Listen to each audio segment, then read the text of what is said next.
It was December 24th, Christmas Eve in São Paulo, Latin America's richest and most chaotic city. Millions of people rushing, carrying shopping bags, trying to close one last deal, avoiding traffic, just trying to get home.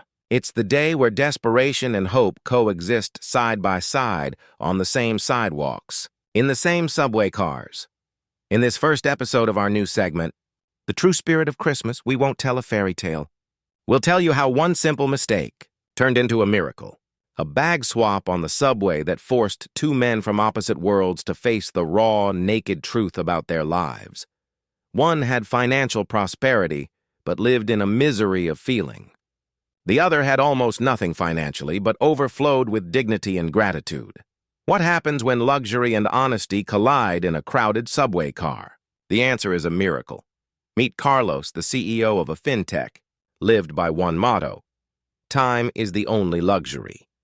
He's on the subway, not by choice, but by calculated habit. His efficiency consultant convinced him the subway is the fastest way across downtown São Paulo. He uses the time to answer more emails. His life, alongside his wife Aline, is measured in goals and conquests. They haven't had children yet, despite Aline's strong desire. Carlos's ambition and hectic routine filled that space, leaving the house silent. The gift for Aline he bought as he did every year, walking into the luxury jeweler and selecting the item that fit his predefined compensation value. It was an extremely expensive jewel, a payment for another year of absence with not a drop of emotion. And now, meet José, a construction worker. His body carries the weight of 3 shifts. His hands are calloused by concrete, but his heart beats for his wife Maria and their only son, Leo. The gift he carries in his black bag is the fruit of months of sacrifice. He saved penny by penny, giving up an extra snack to buy the toy Leo had asked for. And, in the same packaging, he placed what was worth more, a family portrait, taken at the last park they visited, with a letter full of gratitude for his wife Maria. They were on the subway around 5 p.m. Carlos and José, by some twist of fate, managed to sit side by side. José is so tired he closes his eyes almost to sleep. Carlos is engrossed in his emails, his brow furrowed. They both place their black bags, identical in shape and discreet, on the floor close to one another. Arriving at their respective stations, in the rush to disembark, each instinctively grabs the bag that was closest to his leg. That small mistake, on that chaotic night, had just sealed the destiny of 2 men. Their lives were about to collide. Christmas dinner was already in preparation. Around 6 p.m., Carlos arrived at his mansion. Aline, busy with the dinner preparations, barely noticed him walk in. He handed her the black bag. Aline, accustomed to cold gifts, opens the bag. Instead of the jewel, she finds Leo's simple toy. Beside it, José's family portrait and the sincere letter of gratitude. The shock is visible. She calls for Carlos, who comes downstairs, annoyed. He takes José's letter and reads it. "My beloved Maria, I am so grateful to have you both in my life, for giving me our greatest gift, which is Leo. You are the best thing that could ever have happened to me. I love you, we are forever us." Carlos feels a pang of shame and pain. The contrast is brutal. His gift was proof of his absence. José's proof of his presence and gratitude. Aline, in turn, looks at the portrait and the toy with sadness. Those simple items symbolize the life she and Carlos chose not to have. The emptiness that luxury failed to fill.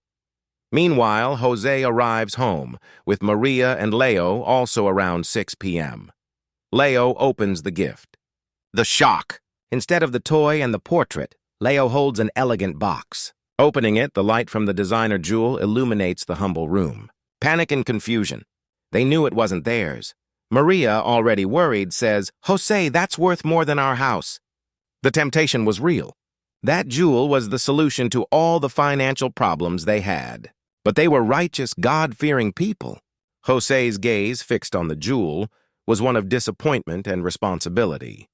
The gift that wasn't there was the fruit of his sacrifice, and the emptiness of his bag was the pain of a father. He could not build his son's happiness on someone else's mistake. That night, the jewel brought happiness to no one, only a moral dilemma, and José had an unwavering certainty. I will only be at peace when I find the owner. For Carlos, the search for the jewel was only about property, but it quickly became about the honesty he had witnessed in that simple letter. He tried a few contacts to try and locate the jewel, but failed. The image of the family portrait and the simple toy would not leave his mind. For Jose, the search was about dignity and sacrifice. He and Maria searched the designer bag and found, inside the jewel box, a warranty card with the jeweler's name. Jose checked the time. The store would be open until 8 p.m. on Christmas Eve. He called immediately. He explained the situation, and the attendant confirmed. He was the second person to call about the swap. Jose was direct. He didn't want to send the package. He insisted on delivering it personally. The reason was clear.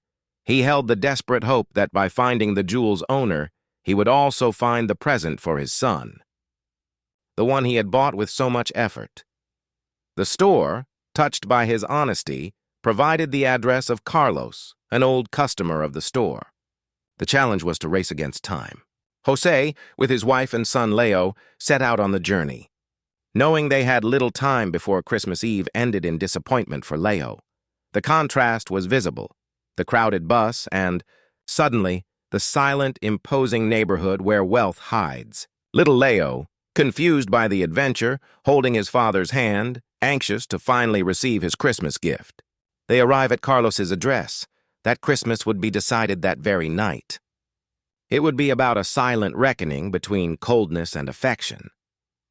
And the moment of the encounter between the two couples was about to change the course of their lives. Jose rang the mansion's doorbell. Carlos opened it. The shock was mutual. Carlos saw the designer jewel in Jose's hands, standing next to Maria and Leo. Jose extends his hands, handing over the jewel, and says, "I apologize. There must have been some mistake. This is yours.